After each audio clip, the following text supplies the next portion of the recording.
This is a test of the City of Palatka audio system.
Good evening, everyone. We'd like to welcome you to our August 8th, 2022 CRA meeting.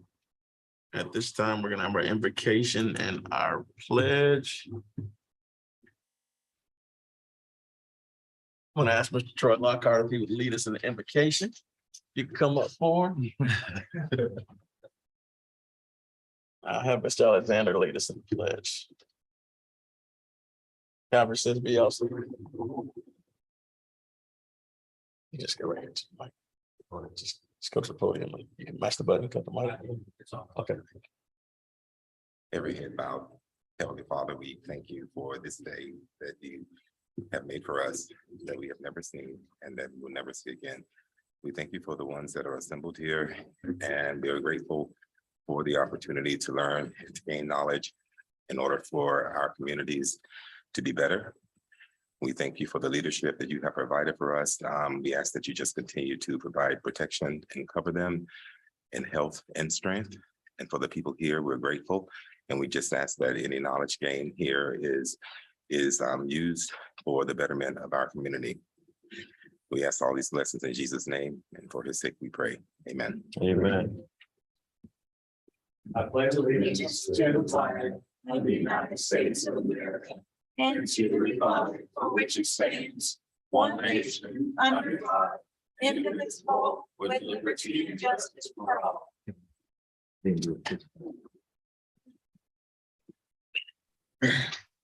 Thank you. Roll call, please. Thank you, Mr. Mayor. Commissioner Tammy McCaskill, Here. Commissioner Will Jones, Present. Commissioner Justin Campbell, Present. Commissioner Rufus Barham, Present. Commissioner Jack Rawls, Present. Mayor Tillman. Here. We have a quorum in the chamber, sir. Thank you. And all members are present and accounted for. Next up is approval of minutes. I will take them cumulatively unless there are changes to any one of the meetings. June 13th, July 15th, and July 21st. Is there a motion? Are there any exceptions to the minutes, first of all? If not, I'll entertain a motion. I'll make a motion that we accept the minutes from June 13th, July 15th, and July 21st, 2022. Second. There's a motion on the floor. There's a second by Commissioner McCaskill. Is there any further discussion on the motion? All in favor, say aye. Aye. Opposed, motion carries unanimously. Moving on to public comments. Public comments will be limited to 3 minutes. No action will be taken on topics of discussion. If there's anyone here for public comment, please fill out the yellowish speaker card in the back of the room and give your name and address as you come forward to the podium so that we can have an accurate record for everything that's there. Is there anyone here for public comment at this time? Seeing no one. We'll close public comment. We'll move on in the agenda. The regular business recommendations for CRA Governing Board, Community Representative appointments. Current nominees, we have Danny Kemp, Sam Deputy, Teresa Jackson. My understanding is one has been removed. Yes, Mr. Mayor, this is Sunny France for the record. I have received a withdrawal of application from Ms. Danny Kemp. So we have Mr. Sam Deputy and we have Ms. Teresa Jackson. At this time, I see Ms. Jackson in the room. I don't see Mr. Deputy. At this, do we have any questions or any comments? Ms. Jackson, want to come forward and introduce yourself?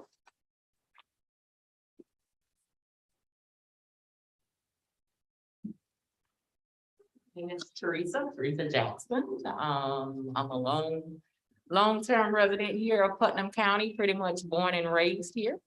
Moved out of the county some years back, but now I'm back home. So I'm hoping to join everybody and make a difference in our community. And you've got a current business affiliation that's within the city of Palatka? I do. I have residential group homes here in town and along with also some rental properties here. So yes. Any questions from Ms. Jackson? Okay, thank you. Thank you. I think we're all familiar with Mr. Deputy. Previously served on the CRA board. At this time, I'll entertain a motion or discussion as it pertains to the two applicants. I make a recommendation that we move forward with the approval of Ms. Teresa Jackson. Second. There's a motion on the floor and a second. Is there any discussion on the motion? Questions called. All in favor, say aye. Aye. Opposed? Motion carries unanimously. Congratulations. Mr. Mayor, Yes, sir. if I can say, I was able to speak to Ms. Jackson yesterday and I was prepared to make the same motion. I thought she would be a good addition to the board.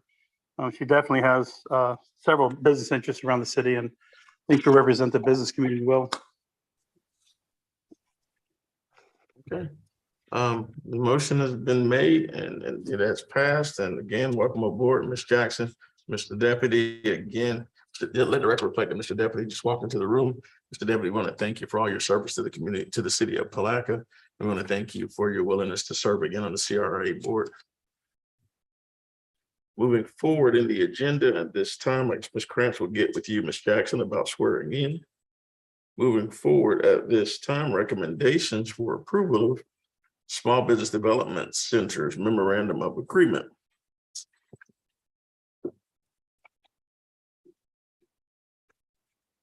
Mr. Mayor, if I could, this is very close to the agreement that you approved last year. There are a couple of changes which may or may not have been, I assume they were intentional. One of the changes is previously your agreement that was submitted had a paragraph that would have been an old paragraph 4, and it read that among the services that would be provided, it indicated that the consultant would be expected to, and your item number 4 was engage in a variety of professional development programs to enhance business management skills and to keep current on small business development resources and tools. Success will be measured by achievement of professional certification and or recertification. That paragraph has been omitted from the new memorandum that's been submitted for your approval. And then one other change, the other paragraph, basically, the old agreements specifically stated or mentioned Mr. Rick Paul by name, the new one does not. So with the exception of those two changes, the agreements are the same. We also have Mr. Paul here, who's a representative for SBDC at this time. Do you have anything else you want to add, Mr. Paul? Good evening, Mr. Mayor, and commissioners. I think it is a move to try to simplify it a little bit more. I do have a professional certification, so I think they're just trying to simplify it and make it apply equally to all the various outlying offices. Any questions, comments from the commission at this time? Yeah, I think originally when I first came on commission, I asked about business recruitment, like new businesses in the area. And what's your role in doing that? I know we don't actually do it. I know it's not the city manager's role or responsibility. How active would you be in trying to attract new industry here in Putnam County, primarily the city of Palatka?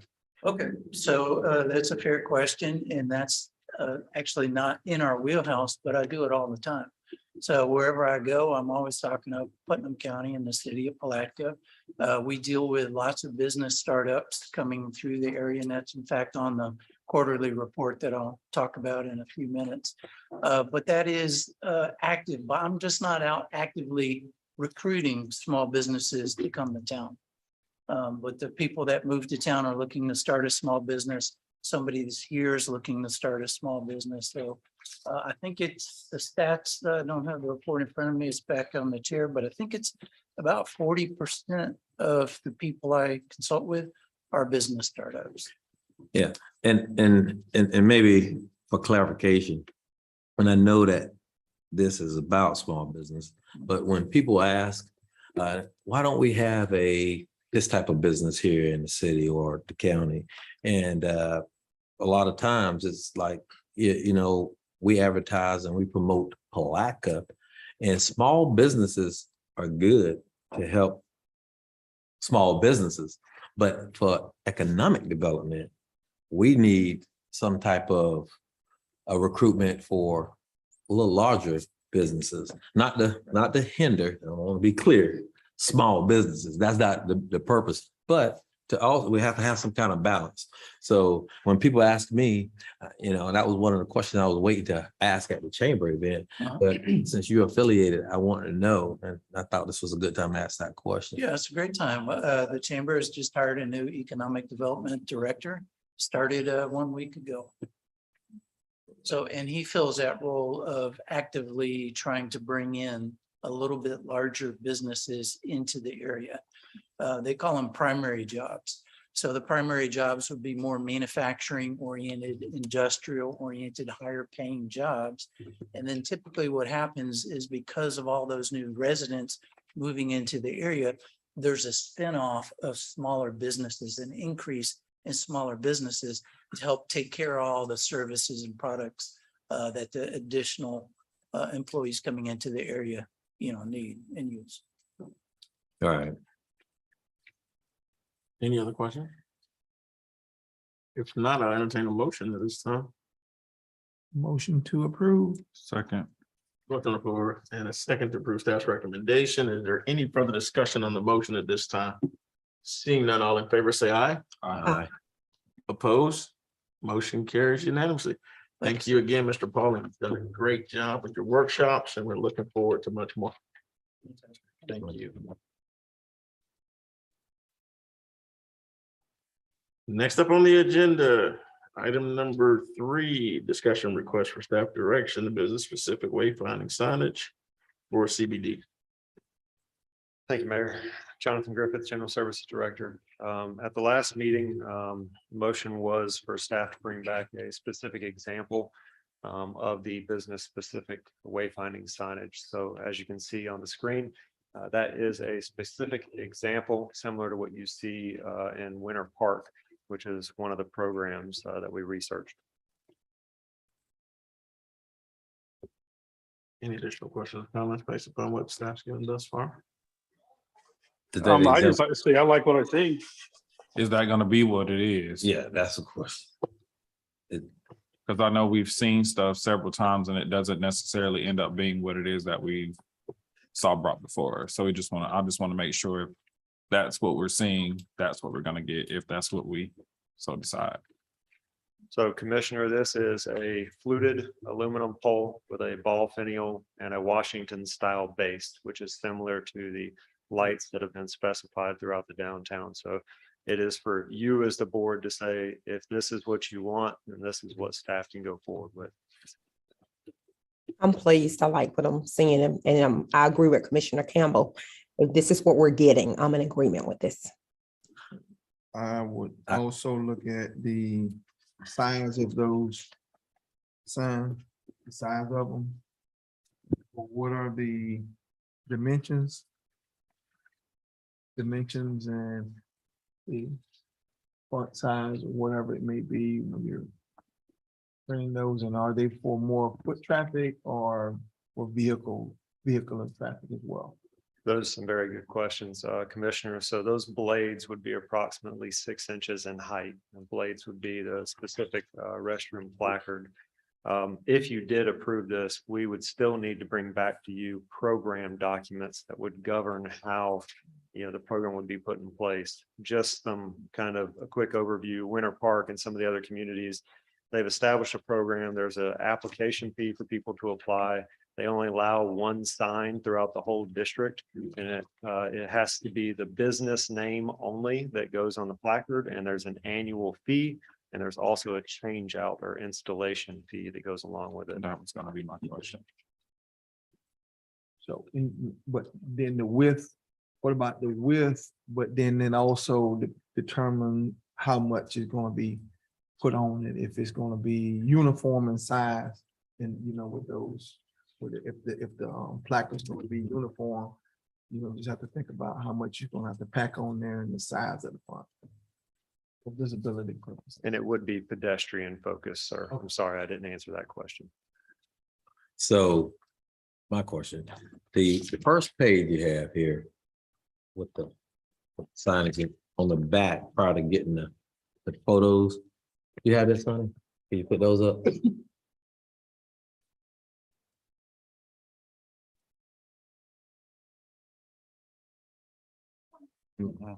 Just these.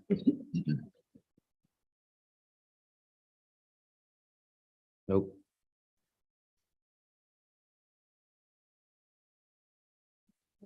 I think he's looking for the one that has the brown signage, Tony. It's the wooden signs, wooden looking signs. Almost there. There you go. So those, are those options? Those signage? That could be, sir, and that's another option where they've standardized the font and color. So we're voting on those colorful ones that he showed us first with You scroll back down. So, the Mount Dora or the Winter Park. yes. These don't have a city designation, but those are the ones that I like. So if that's what we're voting on. I just wanted my vote to those. Are the poll locations to be the same as? Or what are the poll locations exactly? So if you recall from the last meeting, there was a concern from staff that you'd probably have to put some limitations on it based upon the number of business in the downtown setting.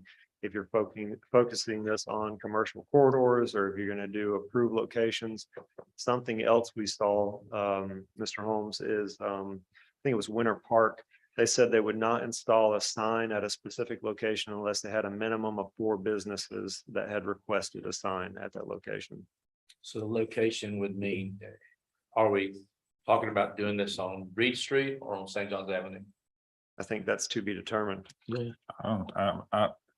Then I think with that, it kind of changes my mind with regards to if I was to see something like that, I would want that to be, I think that's brightens up downtown. But if it was going to be on the Reed Street corridor, I agree with Commissioner Jones. So for me, it depends on where we're housing them to give my final. So Commissioner Jones did not want the bright signs.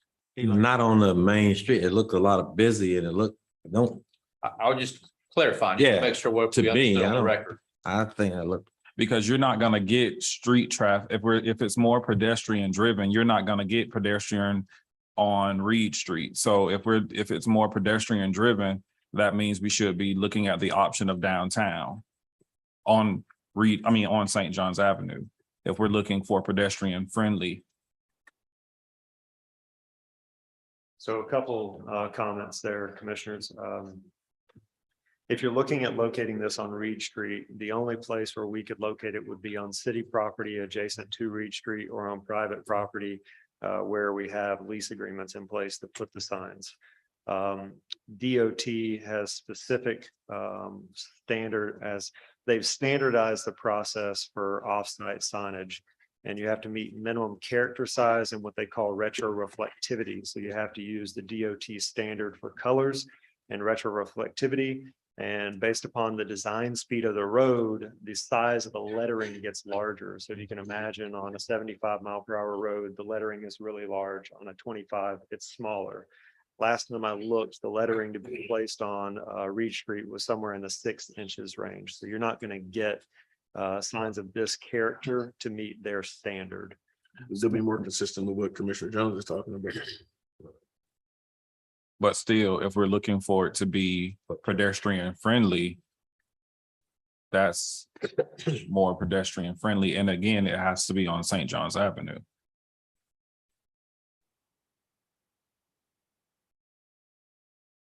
Okay.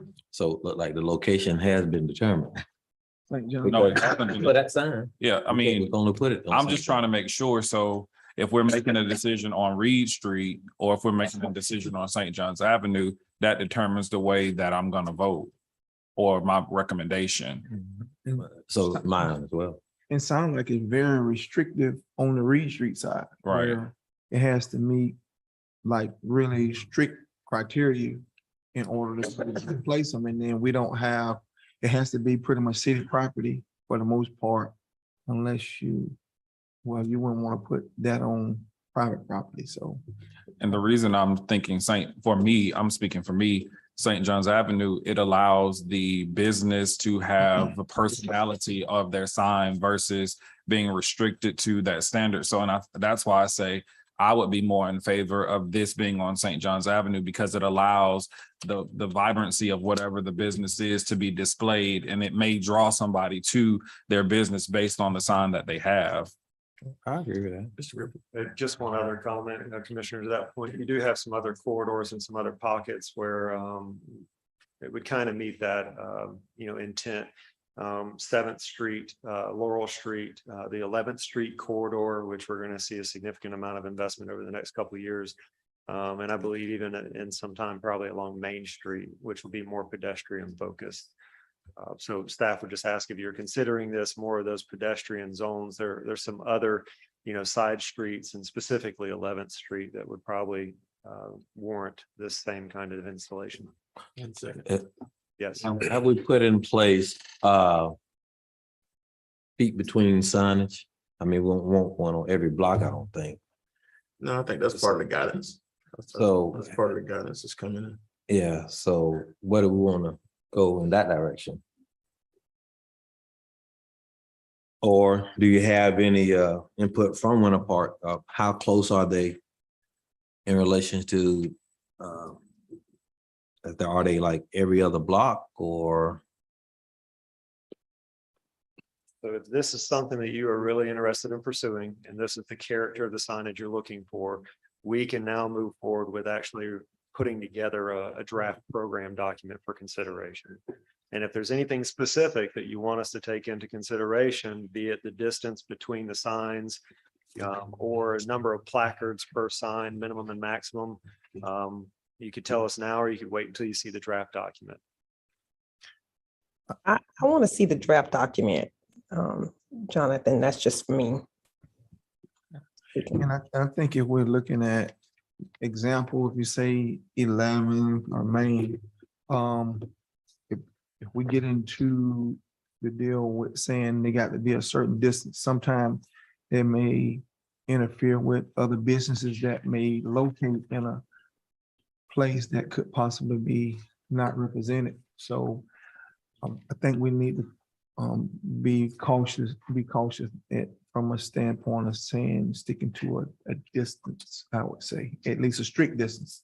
So you mean proximity to the actual business, so they can't advertise in front of a competitor? Is that what you're getting at? No, just say for instance, if we say, signs are gonna only be so many feet away from each other or whatever, then if businesses are located in a, within that proximity or within that, say it's 100 feet, and a business locate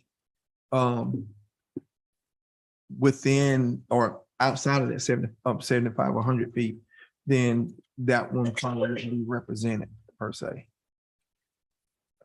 From a sign standpoint. I think a lot of it's going to be driven by the interest of the business owners. And as to, if the business owners aren't interested in putting signs up, then it's going to dictate how many signs you're going to have, more so than anything else. And so I think, I think the questions are all healthy questions and good questions for what we have. I think at this point, the most critical piece is what's the approval of the concept, and what style is, then it seems that the commission likes this particular style. And I think the rest of it can be brought back with more detail as it relates to the agreement. And we also have an opportunity to gauge current businesses to see what their interest would be in such a program once we start moving forward. I think the rest of that will give us the final details. But I got a question. think the questions are, I think the questions are valid. I got a question. Commissioner McCaskill. Commissioner McCaskill. I don't have any question. Thank you. Okay. I got a question. Yes, sir. So would it not be prudent to run this past the businesses before, see what the level of interest is, but also whether or not they want the colorful signs or the signs that are all the same? I like either one of them. I think they look great. I think we should definitely go down this road. Even if we start just on St. John's Avenue and then eventually expand out. But I think it's very important. I think it's kind of fun. And I think it goes along with what we're doing from 7th Street anyways on down the river. This would definitely be useful. But and I do think from going from Laurel Street to Main Street, that should be the available area if we're looking at the central TIF, especially because that defines that area. Good. Sounds a lot like what I just said, but good. So now that we've got that, I was not understanding that part of it. no, you're fine. Let's now that we have it in place, let's go ahead and make this memorialize it with a motion. I'll make a and motion then- that, Go ahead. I'll make a motion that we move forward with the pedestrian driven wayfinding signage that has been presented to us today. Second. Motion on the floor and a second to move forward with the colorful oval shaped pedestrian signage. There's a motion on the floor and a second. Any further discussion on this motion? Seeing none, all in favor, say aye. Aye. Opposed? Motion carries unanimously. Thank you very much, Mr. Griffith, for that. I know it's been a long time coming. So we appreciate moving forward with the wayfinding signage. Next up, SBDC, you're back up, Mr. Paul. Good afternoon once again. In front of you, I believe we have the kind of chart colored reports.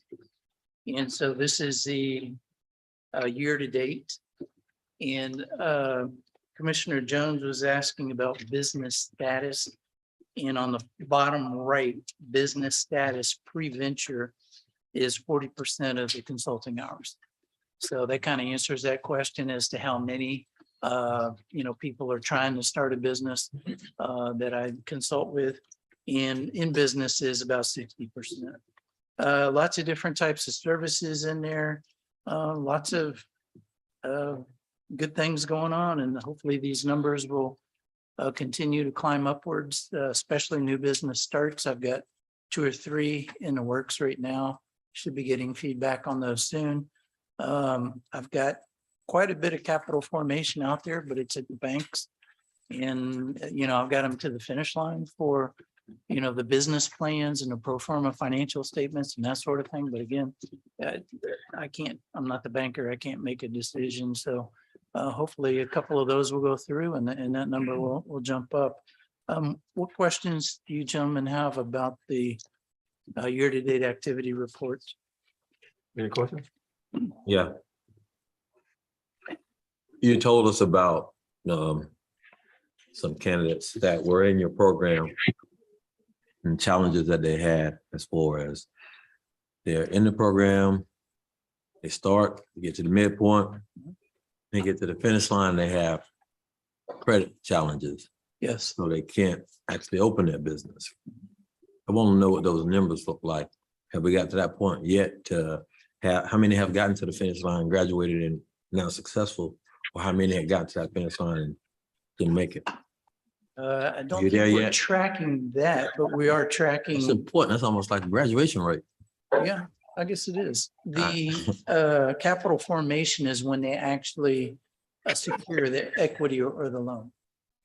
So what you're asking about is what percentage would go through. I would have to go back through and dig through my records and find out. Yeah. I think that's a benchmark to see how successful it really is. And I would like to see those things. I don't know about the rest of the commission. I would like to see that so that we could brag about that program. We'll see, okay, after going through this program, this is the fruits of your labor. So could we add that piece in there? Yeah, I don't see any reason why not. But it's individual consulting. So some people drop the ball immediately. I think I went over those stats at one point about it's about the remaining 20% actually end up doing something out of all the people that you consult with. So along the ways, yeah, some of them drop out. They don't realize it's so much work, or they think there's free government grants or something to start a business and that type of thing. But there is a place where I record the number of loans submitted versus number of loans received. All right. So that's the number that you're talking about. Absolutely. I will try to get that to you, sir. That'll be, I'm interested in that as well. And like, Okay. kind of understand and know how much time, you're spending, because if you're spending most of your time getting to the finish line and you're getting 80-90% not getting loans, then you're wasting a lot of your time. Well, you never know what somebody's going to do or what their motivation is. So Well, I we understand help that. anybody coming along trying to push them as long as far as and as hard as we could. Right, I understand that, Right. and I appreciate it, but again, those stats are important, and it's just a good snapshot Okay. of how well we're doing as a whole. Okay. Okay, any other questions? I have a question. Yes, sir. Rick, can you tell us in the past year, how many, or just a total dollar value of loans that have closed that you're aware of? According to this, it's 182,867, although there are several big ones that I don't know the answer to that yet. So the capital formation, the 182,000 that's over a 12-month period of time? No, that's from October 1st through June 30th. So it's not quite. Yeah, 12 I was looking for like over the past 1 year. Do you have any idea? For loans received or for capital or equity given, or both? Small business lending. I'm just trying to get a feel for where we are on a small business lending or access to capital, either way you want to look at it, over the past year. Yeah, I'd say it's about 200,000. And that's just in the city limits, correct? No, that's probably countywide.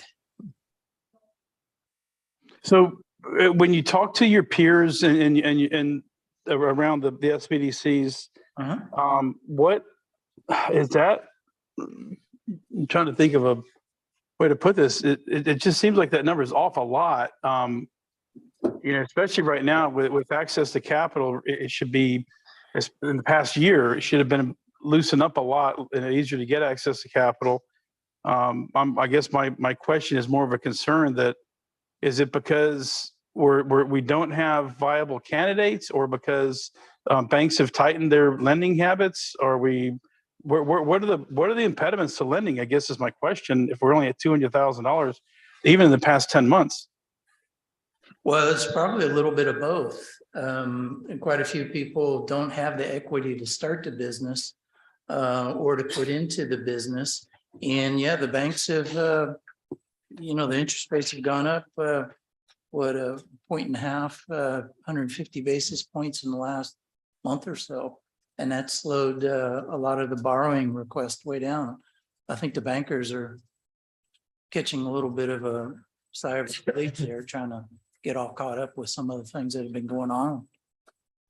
Can you speak to the, not the CRA that you're in front of now, but the Community Redevelopment Act that banks participate in?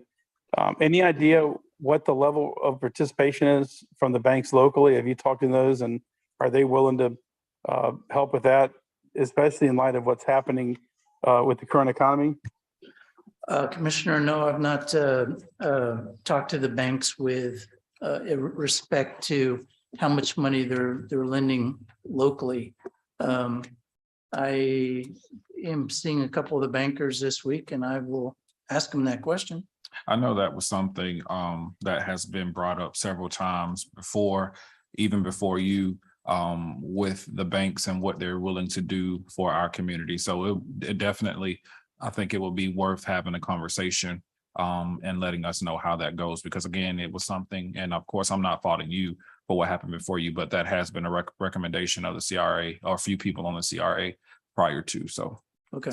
Can I ask a question? So if I can say this real quick, Rick, when you're talking to the banks, do you know what the Community Redevelopment Act is? Not specifically, sorry, Okay, Commissioner. so banks are allowed to write off bad debt. And when they write that off, it's part of their giving, if you will. But they get to write that off. They get to collect from the on the tax side of it. And part of it goes, part of their giving to the community, part of the give back is through their CRA, which is under the Community Redevelopment Act. The money can be used for housing. It can be used for business lending.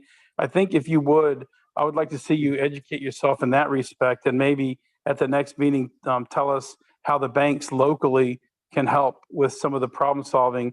One of the big problems that we have that we're facing right now is going to be housing, and the CRA, not the CRA that you're in front of right now, but the Community Redevelopment Act can actually help with that, but it can also help with business lending. So maybe if you could come in and talk to us next time about that, I'd greatly appreciate it. Sure, be happy to. And my question had to do with the incentivization programs that might be out there for banks to invest in a impoverished or That's CRA. challenged community. And so it's basically tracking the same question that the commissioner asked was, are the banks that are present in Putnam County, are they active in that program? Have they explored it? Are they aware of it? Do they have bank officers who perhaps are who specialize in it, or at least are have their pulse on those programs to see if there's some maybe interest in them coming in and bringing some money to the table. We all understand that banks are in the business of making loans to make money. We all understand that sometimes loans for new businesses are more risky than loans for established businesses, especially if there's no collateralization for the loan. But I think that's what those programs were designed to try to counteract. And that was, I think, follow-up question to what Commissioner Rawls was asking. Okay, very good. I do have some additional information. I think also in front of you, tomorrow night's one of the workshops. Tom Hoverson from Camarco is going to be making a special presentation on new product development and launch. And this is really the basis for a good business. Having a viable, usable, desirable product or service and providing that to the community where there's a good need for it. So it's really the starting line of entrepreneurship, of small businesses, because if you're generic, it just doesn't work out as well as if you're a forerunner. So having that innovative piece or approach helps you gain competitive advantage and helps your business succeed greatly. So tomorrow night, new product development launch at the Chamber of 5:30 to 6:30, put on by Tom Hoverson. So hopefully I'll see some of you there. And then the other note I have is the next Entrepreneur Social will actually be in Crescent City on Tuesday, September 20th from 5:30 to 6:30. So with that, gentlemen, are there any additional questions or? I've just got one point of clarification. Okay. I kept saying Community Redevelopment Act, it's Community Reinvestment Act. Community Reinvestment Act, okay. Yes, thank you. I just had one comment regarding that, but I mean, with the number of local banks that we got here, I do think, it'd be prudent that we do move forward with linking up with those.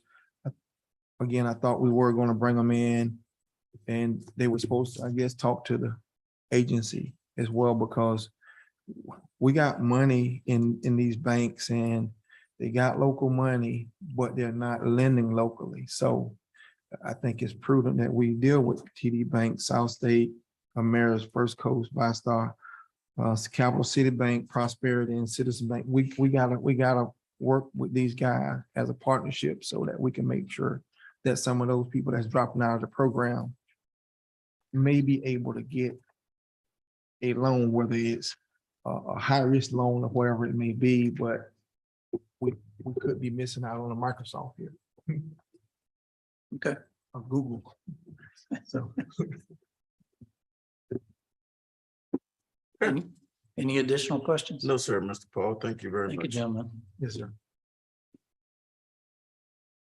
Next up, building improvement cost share, May 2022 cycle, Ms. Cano. Marcia Gano, project manager. On the building improvement cost share program, we received a number of 13 applications. Those are scheduled to be ranked and reviewed by the Grant Evaluation Committee on September 19th. Any questions? Committee just met for the first time about a week ago. And so we're up and running and process is moving forward. Who's all members of that? You asked the committee? question that I was going to. Who's all on that committee? I do not know the answer to that. I can't give you all of them, but okay, Sonny can. Mayor Hill, may I speak to this? Thank you. One quick correction to Ms. Gano's stats. There was actually 13 applications, but only 11 of them are scheduled to be ranked. Two were sent back to be due to being everything needed in there. Sorry, I wasn't planning to speak to this. There are 5 members on the board that the commission appointed. Desiree Aikens, who was recently appointed chair, Lysandra Williams, who was appointed vice chair by the committee, Wayne McLean, James Norwood, and John Vanderwerf, sir. Any additional questions? Okay, thanks, Ms. Cano. St. John's Avenue streetscape. Marcia Gano, project manager. All right, St. John's Avenue streetscape is currently out for bid. The bid is due, deadline right now is 8/15. In addition to that, we had a community engagement meeting. It was hosted by Mr. Sam Deputy. We had about 30 people in attendance. And I would say that the comments from the community were thoughtful and productive. It was really one of the best meetings that I've had the pleasure of being a part of. There was a high level of interest, of course, on the contractor restraints and work hours. So we talked about that. We talked about the alternative that was incorporated in the bid documents. There was a lot of enthusiasm to help communicate, not only changes, as we bring it on board, but as we're working through, with the contractor and whenever, once we start with the effort. There were a lot of questions on follow-up and maintenance budget on landscaping. The fertilizer, the water, the trimming of trees, with the point that if we go through and we go through all this effort and we get it nice, what's the commitment behind the city in order to maintain that? And then also there were a couple, some comments on what I would consider easy wins for the city. Questions about communication signs during construction, making sure that it's, we have the apron signs, that we're moving those around, that we're really keeping it very visible that the businesses are viable during construction. Right, and I think the other thing is Ms. Cano has done a great job of going block to block business and trying to reach businesses to give them information about what the layouts will be on their various blocks and then also being able to come out with viable adjustments based upon certain concerns that are there if the options exist. Any questions from the agency? Seeing none. Just a comment. I mean, they're doing an excellent job. And then they also posting any current jobs and the next phase, they're posting those as well on the website. Well, one of our lessons learned, and I'm very personally thankful that we had the opportunity with the downtown potable water project in order before this, because it really gave all of us a lot of awareness of what we know, what we think we know, what information has been shared or hasn't been shared. And clearly a lot of opportunities for the city to step up with communication. We've committed to doing a 10-day notification that something in your area is going to happen that addresses any kind of inconvenience, whether it's water disruption, tree, street, access way, and then a 24-hour drop-off notice on specifically more, time between 8 and 3 or whatever it is. So I think if we can get that well-oiled and well into place, that'll be a huge step forward. So very much appreciate the lessons learned and the feedback that we've gotten on that. Also have suggestion Whether it's 24 hours or, sometimes you don't have that, but to have the community aware, especially downtown merchants, utilizing, the emergency signs that we use from the police department. We used to use it for, what I'm looking for, Chief, that the electronic sign that you guys put on the trailer, electronic signboard out, that would help, because like to tell everybody, hey, water shut off at such time downtown, and we wouldn't have people calling us or writing us. And they'll know about it. So if you're downtown, you're gonna see that sign. If it's not in use by our police department, that'd be something that we could look into. My as far as question is, can utilizing. it, I agree, but my question is, can it be used for something like that? If there's no limitations to what it can be used for, right? Okay. Right. Yeah, I think that's a great idea to put that out. So just to cover all bases, I think. Aside of that, do we not have any, as far as a database with emails or telephone numbers, or we could do a call out to provide that information? Because what about if somebody doesn't come into town and they don't see it until they actually get here, but having an idea that something was done prior to them getting here? Like, do we have that kind of communication available? Part of the 10-day notice, it would go out by mail. We also blast it out through all the social I'm media. talking more specifically about if they don't have if you can't get that 10-day notice out. Well, like we just did it this week or last week on the first one, we did a blast out. It was within 24 hours on all the Sunny social media sites about, getting that confused. What project was it? That was the South 14th, 15th Street. South 14th, 15th Street, because there's a limited road access. So we blasted out. So I think one option, and another option is in line with what you're talking about, the blast out through the social media. And we've also had a number of community social media sites that have volunteered to be a part of that as well. So I think, does that answer the question that you were asking on last minute? Whenever we don't have the time for the 10-day notice and No, 24-hour notice? It answered it, but it didn't. I was speaking more specifically to the business owners within that area. Not because everyone, while social media is definitely a thing now, everyone is not on social media all day, every day. So I'm looking for options to minimize that argument of, hey, we're not on social media. So direct contact as far as email or a phone number that we'll be able to send out a blast or email that can kind of eliminate that. So, because now we're finding people using, well, I'm not on social media like that. So what can we do to combat that already? So, yeah, thank you for clarifying that. We are building that database. We have, everybody that I've gone out and talked to, I've gotten emails and names. Also, Mr. Deputy has an extensive list of emails and names. We're going to put all those together and those will go out as well. Thank you. I have a question. That's a good point. We're dealing with the email names, what you also have, do they have cell phones or where you can text them or whatever it may be? We want to look at every means of communication and how they would like to be communicated with, I think, because if you're dealing with a downtown group, there should be some form of communication that you have, whether it's, like you say, whether if it's the social media, website, cell phone, whatever it may be, those various measures. She's gone door to door. She's gone door to door I understand that, but with firsthand in-person contact. right, but you can't go, if they go to door and the people are not there. Well, like, I'm speaking more specifically to the Not- situation that we just had to deal with. If they're not in town, then you're gonna miss them. So if they got another form of communication, you're gonna hit those communications. So commissioners, on our website, we have the ability for people to go in and sign up for alerts under the Notify Me page. So every time a press release or a news alert is posted, and you can actually select how you prefer to get notified via email or text message.